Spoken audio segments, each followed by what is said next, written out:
Alhamdulillah wa syukurillah wassalatu wassalamu ala rasulillah wa ala alihi wa ashabihi wa mawala. Hadirin wal hadirat jamaah subuh rahimakumullah.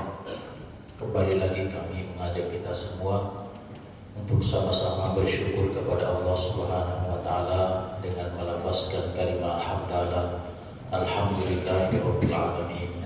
Selanjutnya sama-sama kita bersalawat dan bersalam kepada junjungan kita Nabi Muhammad beserta keluarga, sahabat dan seluruh umatnya.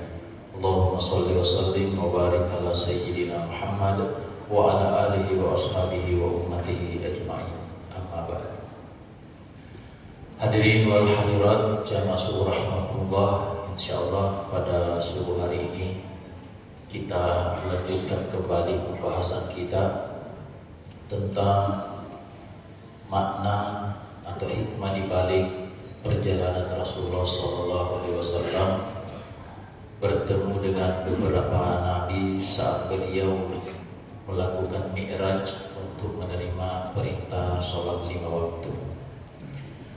Insyaallah pada subuh ini kita naik satu level atau kita berada di langit keempat sebagaimana yang disebutkan di dalam riwayat Bismillah bahwasanya Rasulullah SAW bertemu dengan salah seorang Nabi Allah Subhanahu wa taala yang terkenal dengan kecerdasannya.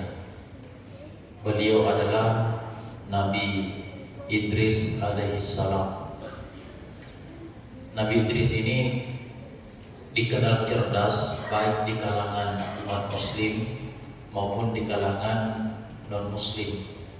Jadi beliau salah satu nabi yang bukan hanya kita umat muslim yang mengakuinya, tapi juga yang non-muslim atau umat Nasrani, sekalipun berbeda namanya, berbeda namanya.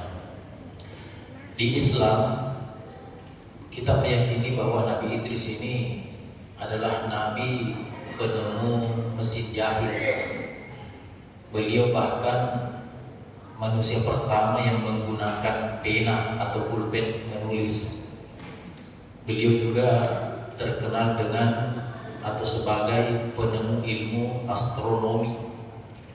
Adapun di tanah barat sana, dunia barat, Nabi Idris ini dianggap sebagai dewa Hermes, sehingga itulah kemudian nanti di dunia barat lahir satu cabang ilmu namanya ilmu hermeneutika.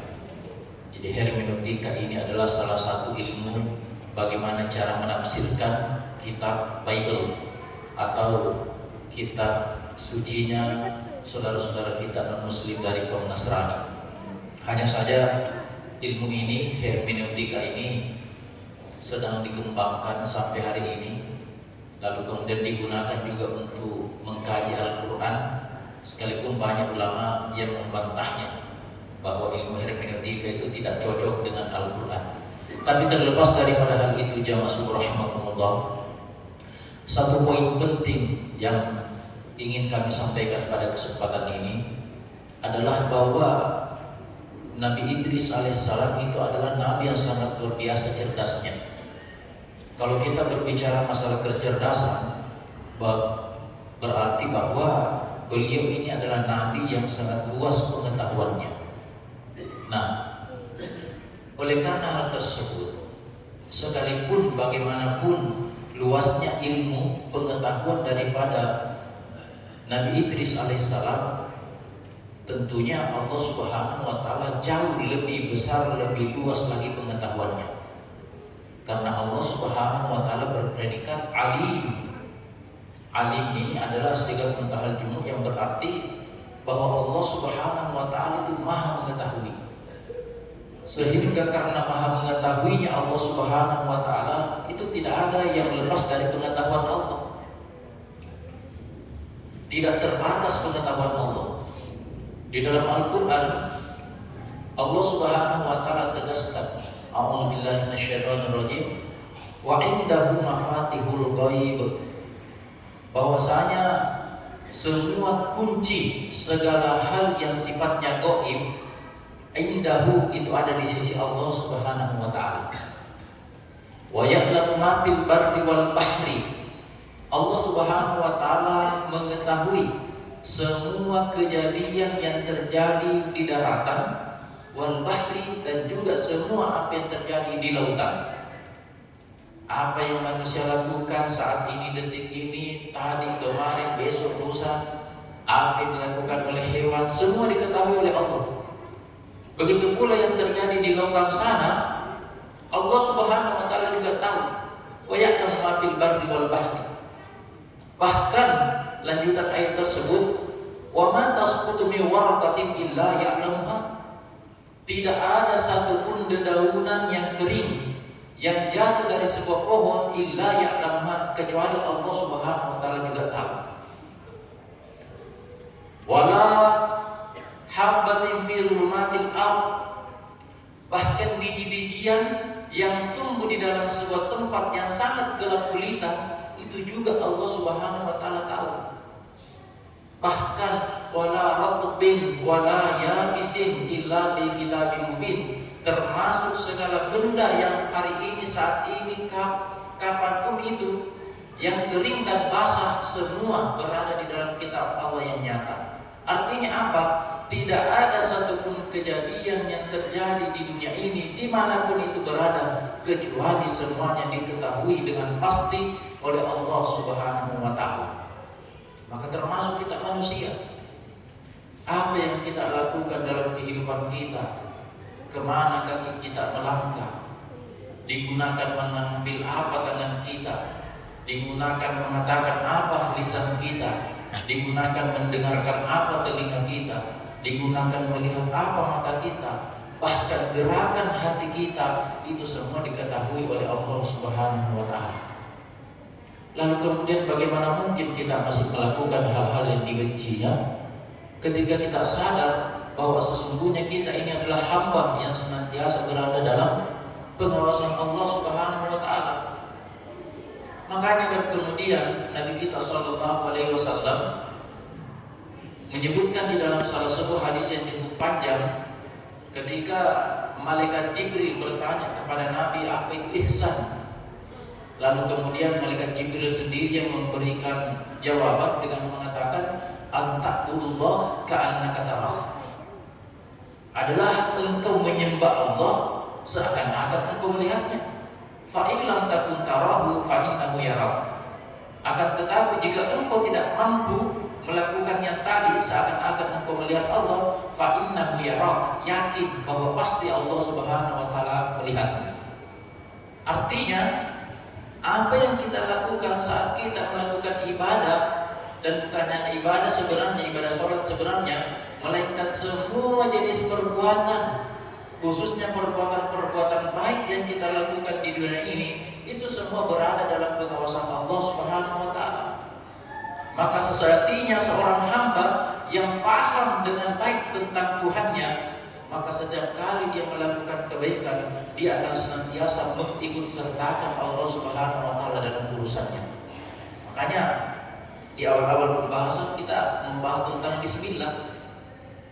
Nah, orang yang paham tentang bismillah tidak mungkin meninggalkan bismillah setiap kali hendak melakukan sesuatu. Kenapa? Karena dia senantiasa merasa diawasi oleh yang Maha mengetahui, yaitu Allah Subhanahu wa taala. Nah, oleh karena Allah Subhanahu wa taala tidak meyakininya adalah zat yang Maha mengetahui, tidak ada yang lepas dari pengetahuan Allah, maka itulah sebabnya ketika kita berdoa kepada Allah, janganlah sampai kita memaksanya, sehingga apa yang terjadi, kadang ada di antara kita berdoa kepada Allah seakan-akan kesannya Allah tidak paham apa yang terbaik untuk dirinya, sehingga ketika minta kepada Allah apa yang dilakukan, dipaksa. Ya Allah, saya minta ini, kalau kau tidak kasih, kau tidak mau sholat. Nah, ini kan memaksa Allah. Ya. Seakan-akan hamba ini jauh lebih tahu tentang apa yang terbaik bagi dirinya ketimbang Allah Subhanahu wa taala sebagai penciptanya. Padahal Kita ini sebagai hamba ketika berdoa kepada Allah Subhanahu wa taala, minta kepada Allah, silahkan minta, tapi jangan pernah memaksanya. Apalagi sampai menimbulkan dalam hati kita sebuah pemahaman bahwa Allah Subhanahu wa taala tidak mengetahui apa yang terbaik untuk kita. Coba kita simak baik-baik di dalam Al-Qur'an. A'udzubillahi minasyaitonir rajim.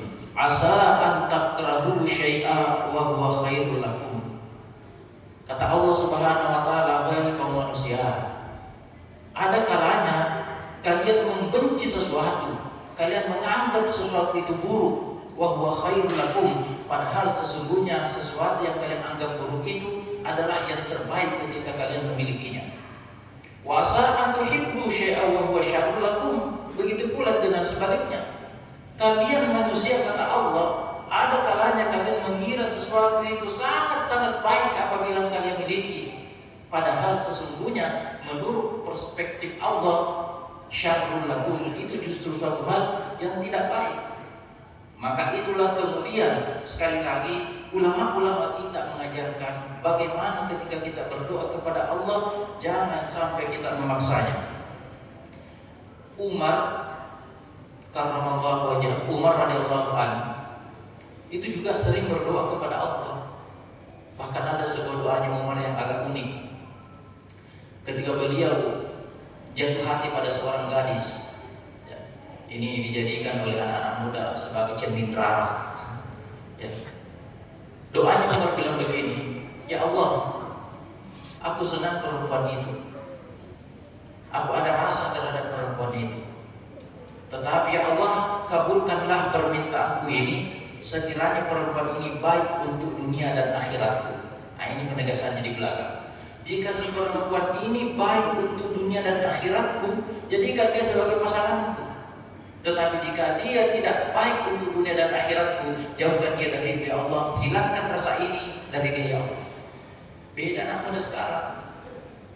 Doanya, ya Allah, jikalau dia baik untuk dunia dan akhiratku, jadikanlah dia pasangan hidup sematiku. Kalau dia tidak baik untuk dunia dan akhiratku, maka jadikanlah dia baik ya Allah. Jadi dia paksa Allah Subhanahu wa taala. Ya. Nah, inilah kemudian yang Allah Subhanahu wa taala singgung di dalam surah Al-Fajr. Fa ammal insanu idza mabtalahu rabbuhu fa akramahu wa na'amahu fayaqulu rabbi akraman. Itu manusia, kata Allah, ketika rezekinya ditambah, ketika keinginannya diberikan, ketika dia dimuliakan, apa katanya? Rabbi akraman, nampaknya raja tak kuatku. Allah telah memuliakanku. Tetapi wa ammal insanu idza mabtalahu faqadara alaihi rizqah fayaqulu rabbi ahana.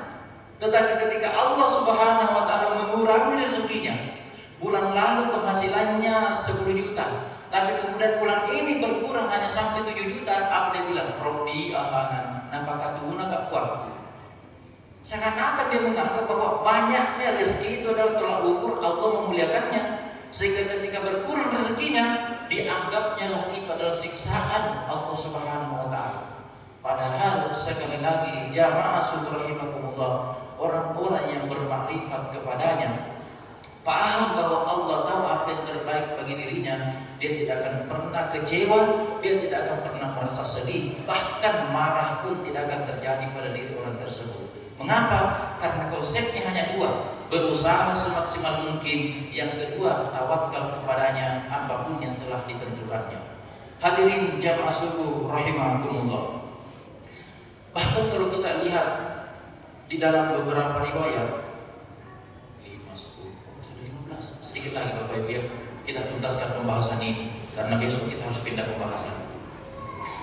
Bahkan kalau kita lihat di buku-buku semisal Tazkiratul Aulia, ada banyak di antara ulama-ulama itu yang menahan diri untuk berdoa.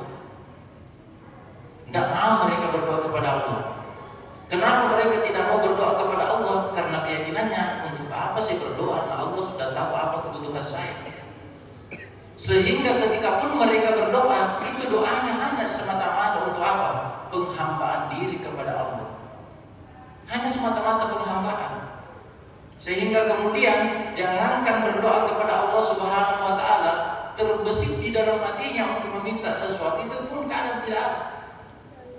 Karena keyakinan ini tadi, Allah sudah tahu apa yang menjadi kebutuhan saya, maka kewajiban saya adalah memaksimalkan diri untuk beribadah kepadanya, menghamba kepadanya. Itulah sebabnya di dalam Al-Quran Nabi Adam alaihissalam ketika beliau dikeluarkan dari surga, apa doanya beliau? Ketika dihukum di bumi, dikeluarkan dari surga oleh istrinya, beliau sujud sampai berapa tahun? Ada yang mengatakan 70.000 tahun, ada yang mengatakan 40.000 tahun. Apa doanya Nabi Adam alaihissalam?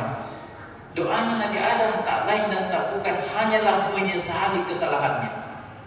Rabbana zalamna anfusana, ya Allah, sesungguhnya saya telah menzalimi diri saya, menzalimi diri kami. Wahai Tuhan kami, sesungguhnya kami telah menzalimi diri kami. Rabbana zalamna anfusana wa illam taghfir lana, jika Engkau tidak mengampuni kami ya Allah, lanakunanna minal khasirin, wa tarhamna, dan tidak merahmati kami, lanakunanna minal khasirin, maka pasti kami akan menjadi orang yang merugi. Nabi Yunus ketika ditelan ikan, apakah beliau minta ya Allah keluarkan saya dari perut ikan ini? Tidak. Lalu apa yang beliau lakukan? Beliau hanya mengakui kesalahannya. La ilaha illa anta, tidak ada Tuhan kecuali Engkau ya Allah.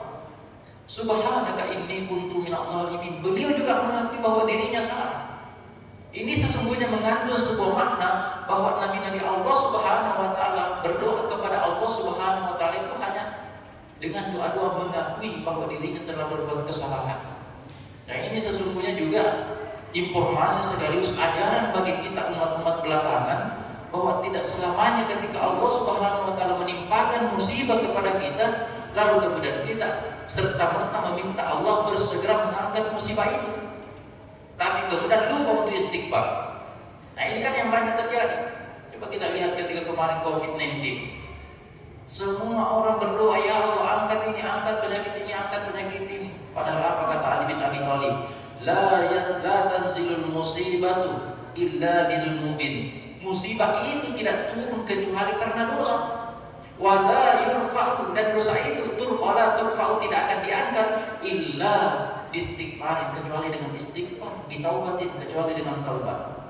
Hadirin wal hadirat jamaah subuh rahimakumullah. Yang terakhir, nah inilah sebabnya Imam Al-Ghazali ketika berbicara tentang kematian, apa kata beliau? Sesungguhnya hamba-hamba Allah Subhanahu wa taala itu beragam sikapnya terhadap kematian. Ada hamba Allah yang takut terhadap kematian karena apa? Karena terlalu cinta kepada dunia. Nah, ini golongan orang-orang yang celaka. Ada orang yang takut terhadap kematian tapi dia selamat. Mengapa?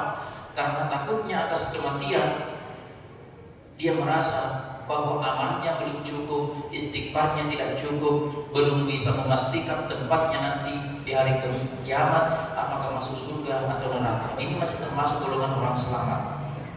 Saya langsung saja yang paling tinggi. Yang paling tinggi menurut Imam Al-Ghazali, sekalipun di tengahnya ini ada orang juga yang cinta terhadap kematian. Kenapa dia cinta? Karena keyakinannya bahwa dengan mati dia bisa berjumpa dengan Allah.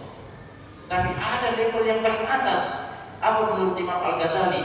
Adalah orang-orang yang ridho terhadap ketentuan Allah Subhanahu wa taala. Kalau Allah membuat dia mati saat ini, dia terima. Kalau Allah panjangkan umurnya, dia terima. Kenapa? Kembali yang tadi, hanya Allah yang paling tahu apa yang terbaik bagi hamba-hambanya. Hadirin wal hadirat jamaah subuh rahimakumullah. Sesungguhnya perintah salat itu merupakan perintah Allah yang paten. Maka yakin dan percayalah bahwa perintah salat ini adalah perintah yang terbaik untuk kita hamba-hambanya. Maka kalau menginginkan mendapat ridhonya, jagalah baik-baik salat itu, khususnya dengan memperbaikinya dengan keyakinan bahwa Allah senantiasa melihat kita saat kita melaksanakan ibadah salat. Demikian yang sempat kami sampaikan pada kesempatan ini. Mudah-mudahan ada berkahnya bagi kita semua. Kurang dan lebihnya mohon dimaafkan. Mari kita akhiri dengan sama-sama berdoa. Astaghfirullahaladzim, astaghfirullahaladzim, astaghfirullahaladzim. Amin. Bismillahirrahmanirrahim. Alhamdulillah. Alhamdulillahirabbil alamin. Shallallahu ala sayyidina Muhammadin wa ala alihi wa sahbihi wasallam. Allahumma lakal hamdu wa ilaikal mushtaka wa antal musta'an wa la hawla wa la quwwata illa billahil aliyyil azim. Allahumma ighfir lana dzunubana kullahu wa dikkahu wa jillahu wa awwalahu wa akhirahu wa alaniyatahu wa sirrahu. Allahumma ighfir lana wa liwalidina warhamhum kama rabbawna shighara. Allahumma ighfir lil muslimina wal muslimat wal mu'minina wal mu'minat al ahya'i minhum wal amwat. Allahumma faqqihna fid din wa 'allimna at-ta'wila wa 'allimna at-ta'wila. Allahumma arzuqna fahman nabiyyin wa hifdzal mursalin wa ta'atan wa ilhaman minal malaikatil muqarrabin. Allahumma rabbana zidna ilma warzuqna fahma. Allahumma jal hadza jam'ana jam'an marhuma wa tafarruqana min ba'dihi tafarruqan ma'suma. Rabbana atina fid dunya hasanah wa fil akhirati hasanah wa qina adzabannar. La ilaha illa anta subhanaka inna kunna minadh dhalimin. Wa sallallahu ala Muhammadin wa ala alihi washabihi wasallam. Walhamdulillahi rabbil alamin. Taqabbal du'ana ya Allah bisirril Fatihah.